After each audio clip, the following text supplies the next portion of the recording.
Hey guys, welcome to another video of MaxiAspie, and today I'll be talking about how do I cope with routine changes. So I was asked this question after I made the video on autism work, which is obviously on the screen now if you want to go watch.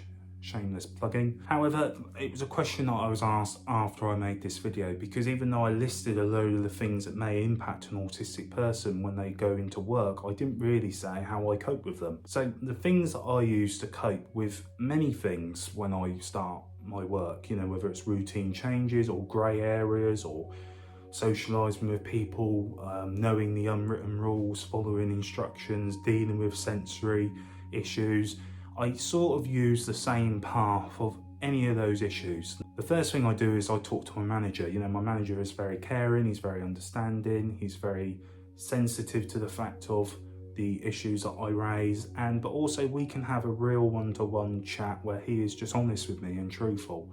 So if it is a routine change, I will talk to him about that.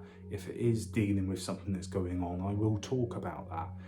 Talking for me is key, but it only works if you've got an understanding manager, and that can be really difficult to have for an autistic person when they go out to work, which is again why I urge employers to undergo autism training, to put more factors in their workplace to make sure that people are more aware and more understanding of autism. And if you feel like you've not got that at your workplace, I would suggest contacting Access to Work or contacting other companies that will offer to come into your workplace and give that advice to your employer. Again, it may cost money, and that can always be a barrier for employers, but at the same time you have got your rights when you go into the workplace, and if you don't feel you're getting supported enough, then you will need to raise that and get that help and support to come in. Obviously, with any of these things as well, I always try and take a minute to myself, 2 minutes, 3 minutes, and sometimes it can be longer, sometimes it can be a day.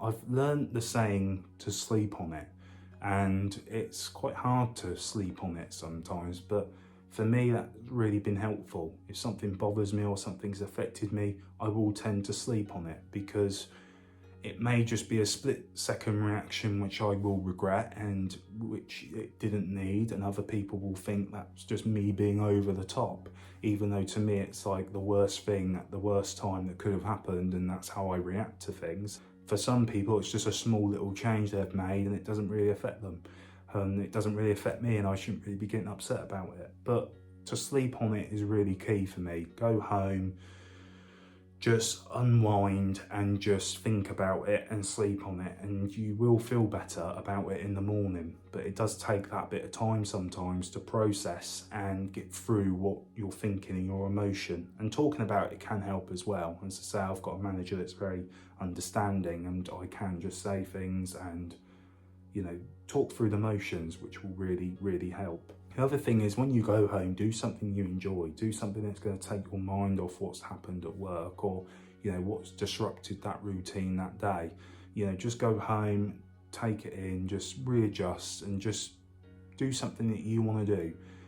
Take your mind off all of it, and then when you come back to it, you may have a new view on it. You may not. You may still bother you, but do something you enjoy and unwind from the situation. Also, I would say one thing that I always try and do is try and put yourself in those shoes, put yourself in those people's shoes, and try to understand as much as you can why that routine might have changed. Why have they done it? Is it because they don't like you? Probably not. Is it because of this? Is it because of that? Is it because of someone else?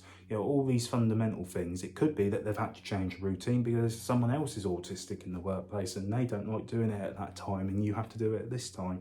It's something that we all often forget, that there may be someone on the other end of this arrangement that they have had to change because someone else's condition may not like what is going on, so they've had to make that change to help that person. That doesn't mean they shouldn't be helping you, but it's just about understanding that the other person might have something going on as well, and that can be really difficult, and it's something we all forget. The last one though is try as much as you can, and I know this one is incredibly hard, but to be open to that routine changing. That's been the key for me. I know every day isn't going to be like every other day, and I've sort of accepted that now.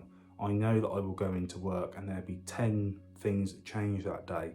Not that it doesn't bother me, it still bothers me, and I still go home and I want to pull my hair out and have to do all those things I've suggested, like unwind, de-stress, because it does get to you. But be accepting of the fact that your routine is going to change, and make your routine the part of which is it will change. If you make your routine the fact that your routine can change at any point, and when your routine changes, it won't bother you so much because it's part of your routine.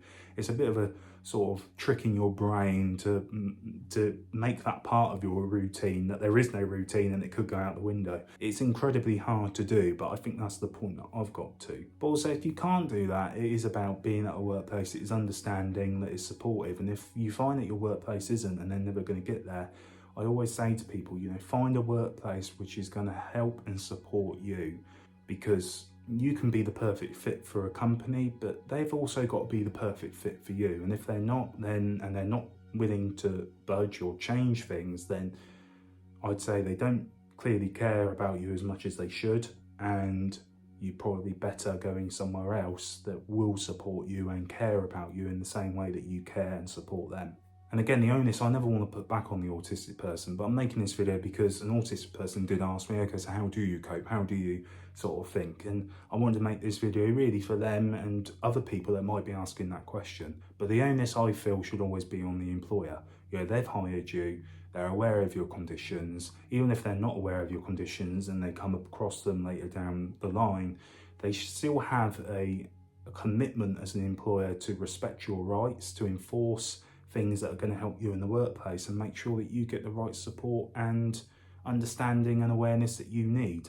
And I would always say that the onus is on the employer to make sure that you're getting the support and the help that you need. So guys, I hope you enjoyed this video.